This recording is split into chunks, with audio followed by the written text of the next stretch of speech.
So hello everyone, this is your subject, Practical Research 1.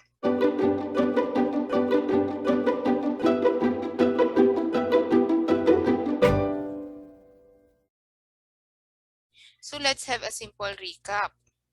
Last meeting, we discussed about the research title and the research problem, diba? How will you come up with a problem in order to make or to conceptualize your research title?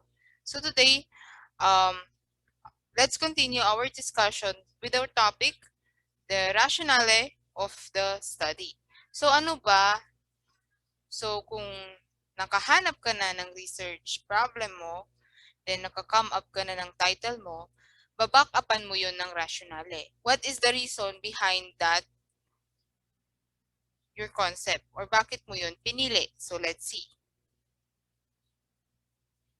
So as a student researcher, you have to determine the sense of all the things you plan to do in your proposed study. So kailangan mong isa-isahin yung mga included sa research mo.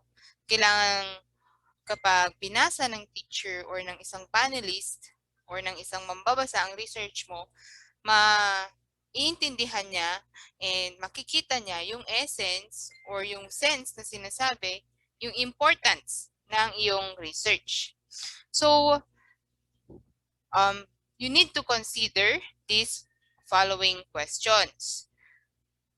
Parang ang rationale of the study is yung backbone ng study mo. Bakit mo ba yun pinili? Ganun. Is there a need to conduct a study about your chosen research topic? So, kailangan ba talagang i-study yung pinili mong topic? Does it pose a significant research problem? May kahalagahan ba yung problemang napili mo? Does it matter to your academic discipline? Yung research problem mo ba or yung research title na napili mo ay connected ba siya sa academic discipline mo? Academic discipline meaning yung strand na inaaral mo. Kung Humes ka, connected ba yan sa Humes? Kung ABM ka, connected ba sa ABM? Kung isa kang TVL student, connected ba siya sa TVL? So, kailangan mong i-connect kung nakapili ka na ng topic or research problem to these questions para hindi ka masyadong maguluhan kung ano talaga ang gusto mong maging research. So, research justification is considered as the initial step in writing a research paper. So, we mean research justification by answering these questions. Justification meaning binibigyan mo ng reasoning yung pinili mong research topic or research problem. Halimbawa, i-connect natin yan sa daily life natin. So kapag,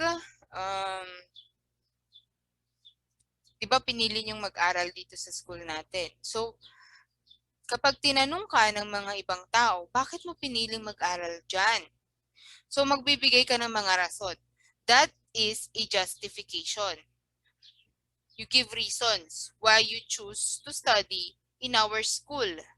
So, ganun din sa research justification. Magbibigay ka ng mga reasons kung bakit pinili mo ang topic mo or yung title na napili mo, okay? This step involves the skill on how the researcher will provide the reader with critical background or contextual information that introduces the research topic. So sa rationale of the study, dahil makikita ito sa inyong research paper mismo, ang mga ilalagay nyo ay ang background ng iyong study or background ng research problem na napili mo, and magbibigay ka ng mga informations about your chosen research topic. So that's how you rationalize it. Moreover, it needs to indicate the reasons why the proposed research actually matter. So aside from putting the background of your research topic and other informations, ilalagay mo din ang mga reasons bakit mo siya pinili. Is it your personal choice? Do you see it in your daily life? Or do you see it a problem in the future? Mga ganon. In doing so, the researcher must be able to get the audience attention right from the introduction. So, yung rationale of the study mo will introduce the readers sa concept ng paper mo. So, dapat dun pa lang sa rationale of the study mo, binibigay mo na ng mga insights yung possible readers mo about sa content ng iyong research. It is a very important part of your research because para siyang pintuan ng bahay. Diba? First impression. Ganon.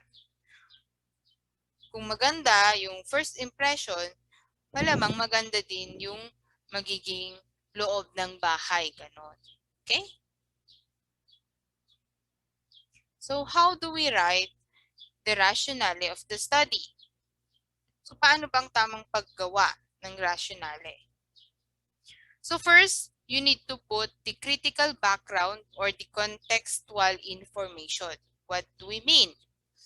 Circumstances forming a background of an event, idea, or subject that enables the readers to understand the nature of the problem. So, bibigay mo yung background of that certain problem. So, that is the critical background.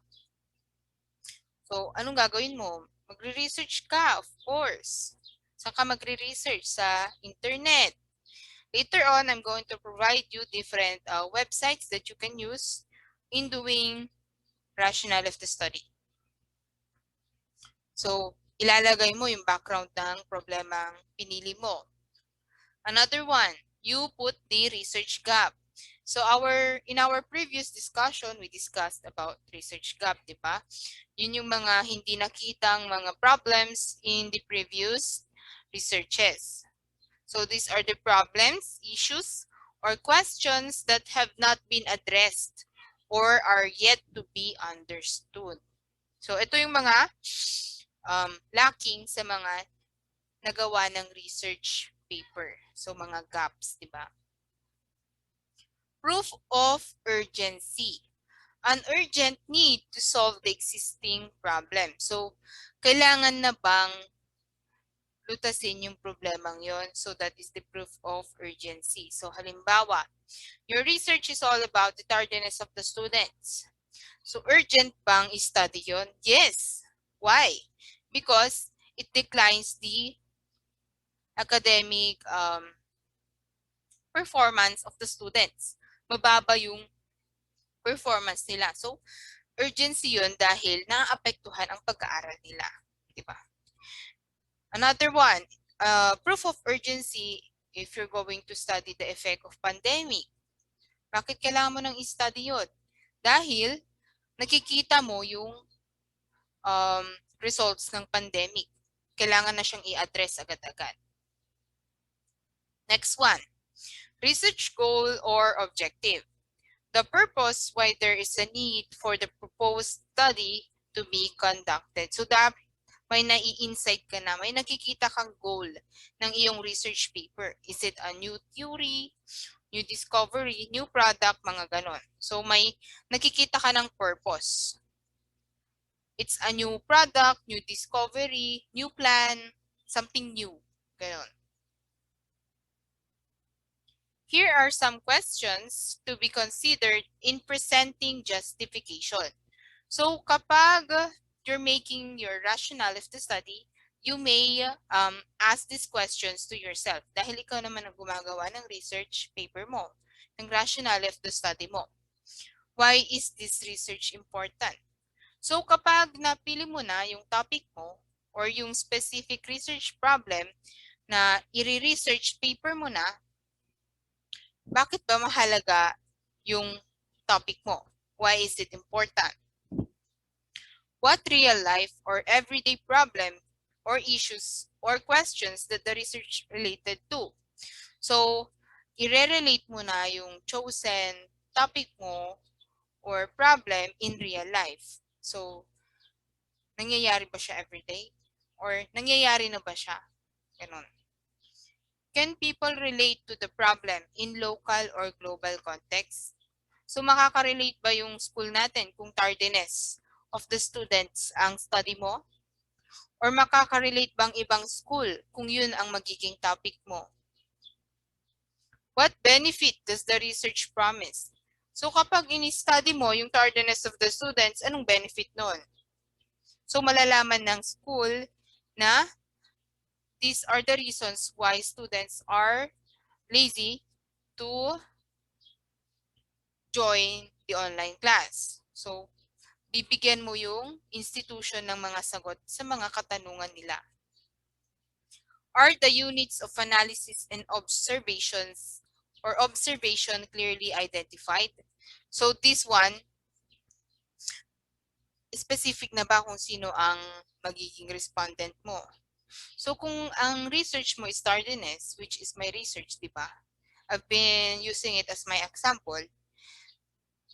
Sino ang respondent mo, alam mo na kung sino ang magiging respondent mo kung napili mo na ang iyong research problem. Pero kapag namili ka ng research problem and wala ka pang idea kung sino ang magiging respondent mo, magkakagulo ka na. Maguguluhan ka na dahil kulang yung information na meron ka. What does the researcher hope to find out? So this question answers na you have insight. Hopeful ka na or may nakikita ka ng result.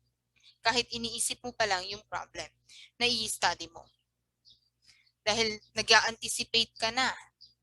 Anticipate meaning naglo-look forward ka sa magiging result ng iyong study.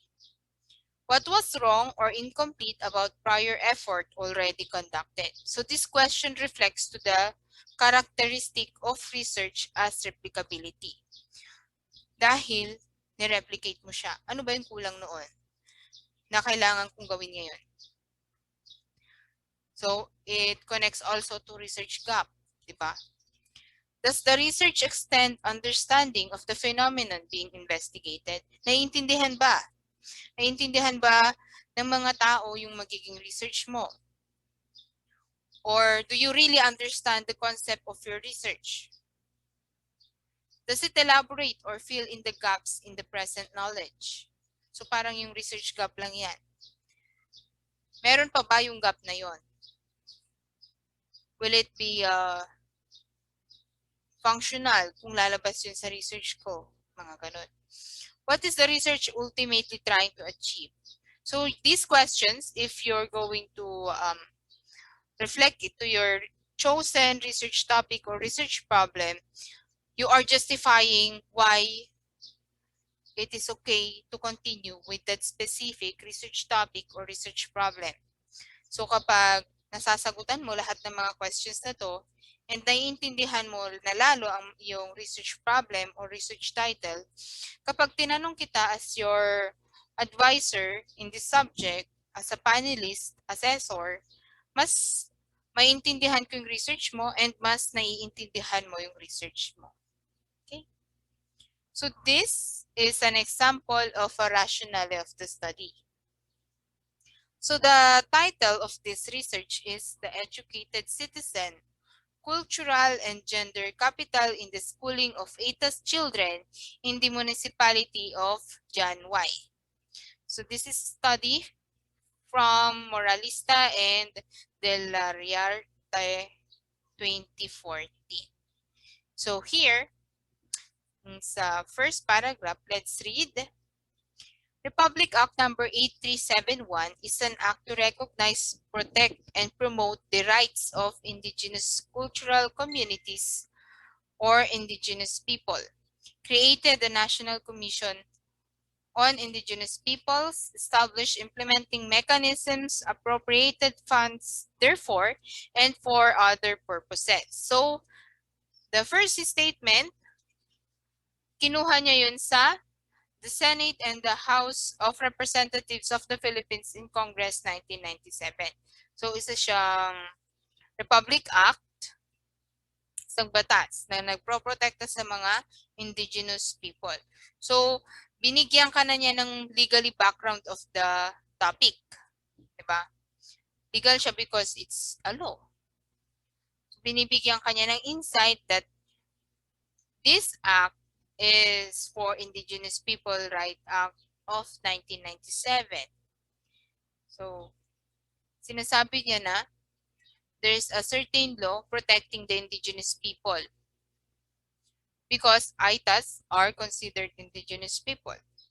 Toward these ends, the state shall institute and establish the necessary mechanisms to enforce and guarantee the realization of these rights, taking into consideration their customs, traditions, values, beliefs, interests, and institutions, and to adopt, etc.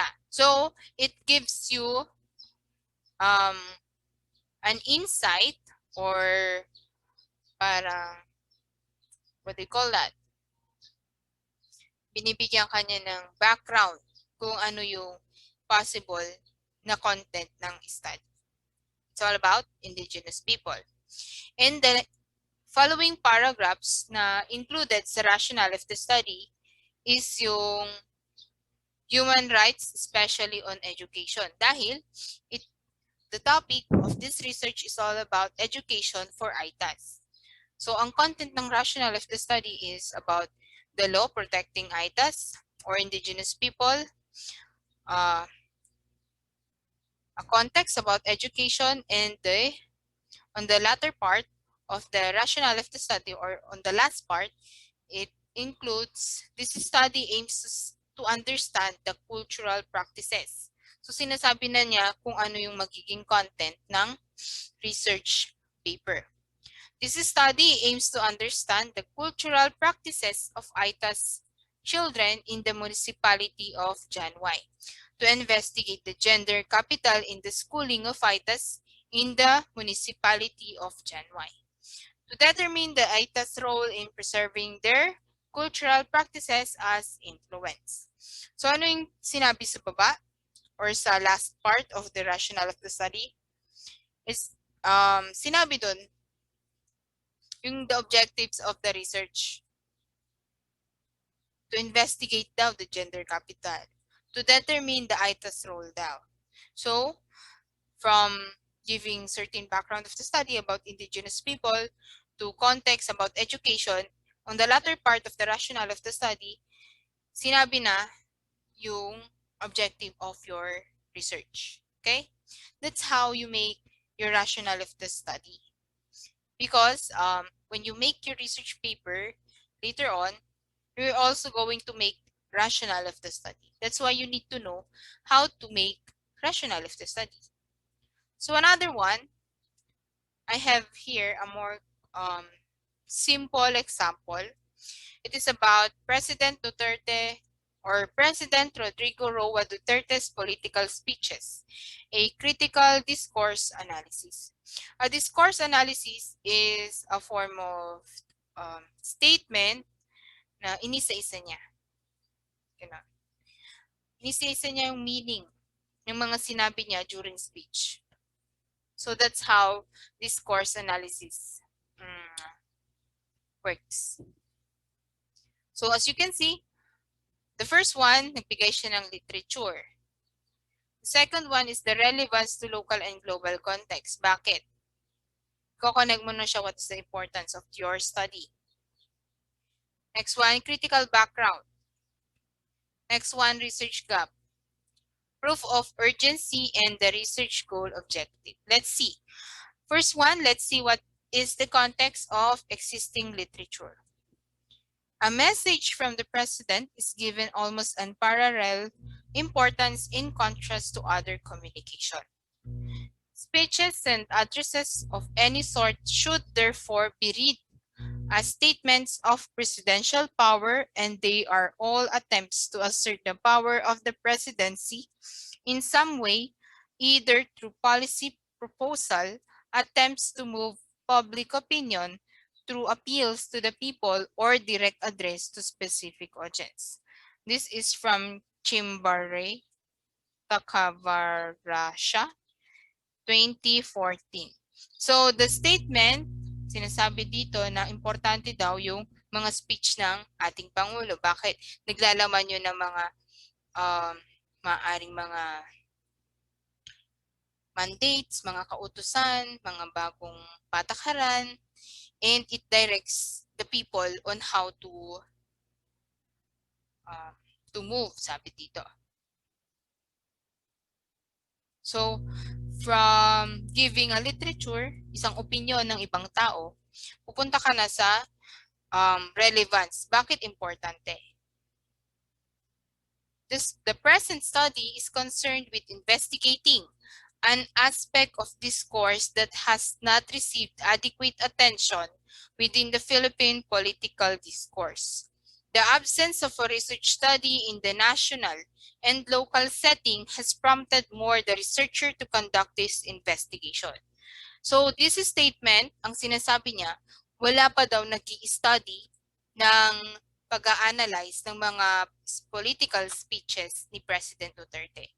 Dahil wala pa nga daw nagre-research about the different political speeches of our president, mas na-urge daw sila to make this research. So yun yung sinasabi sa second paragraph.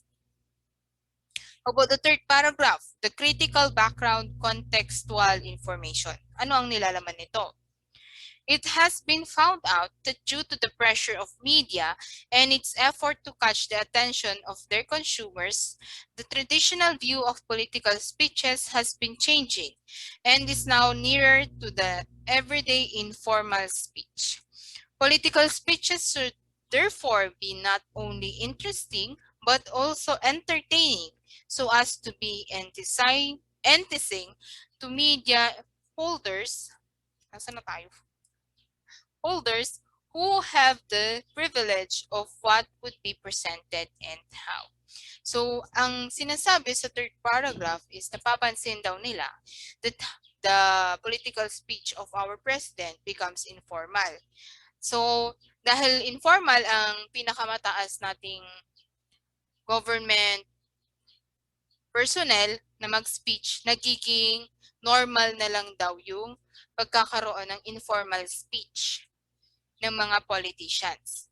So, yun yung naging background, critical background ng study. So, okay lang ba na maging informal speech ang speech ng mga nasa government positions? So, that is part of the research problem. Okay? Napapansin nila na, yun, it becomes informal, yung presidential speeches. That is a president.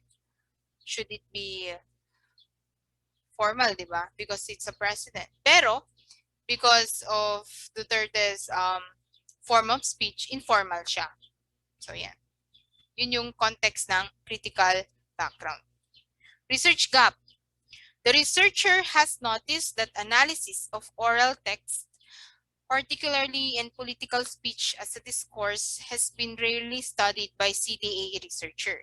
Thus, calls for more attention to CDA studies since they can help explore the relationship between language, ideology, and power. So, nakita daw nila, this is connected also to relevance, nakita nila na hindi na i-study yung mga political speeches. Yan. There is an urgent need to pursue this research because the Philippines is now facing a great change in administrative reform. Thus, it is in the realm to listen to the core messages of the current president and understand his plans as well as visions to uplift the life of every constituent and the country as a whole. Through critical discourse analysis, this study aims to bring understanding on the discourse of politics as well as power and dominance. So, always at the end part of your research rationale of the study is your research objective. So, ano ba daw ang objective ng research na to? Is to understand, critically understand kung ano yung nilalaman ng politics, power, and dominance through the speech of our president. Yeah. So that's how you make your rationale of the study. And because, you know, you have a brief background on how to make your research rationale of the study, I put some activity on your ed model. Read and analyze the following research topic. Provide at least 3 possible reasons why each study must be conducted. You may support your answer by citing research information from reputable sources. So, depression, coronavirus disease, and teenage pregnancy. So, ano bang nilalaman ng activity na to? I am asking you to provide 3 possible reasons. Bakit kailangang study ang depression, coronavirus disease, and teenage pregnancy? You should always use reputable source. So, your answers here are not opinions, okay? I'm going to ask you, or your answers here will be from different researches, from different websites. The answers here are not your opinion, okay? These are the open educational resources, or we call it OER. So dito ka pwedeng makakuha ng mga research materials, mga previous research topics, articles, and many other things. These websites are free. You may access them.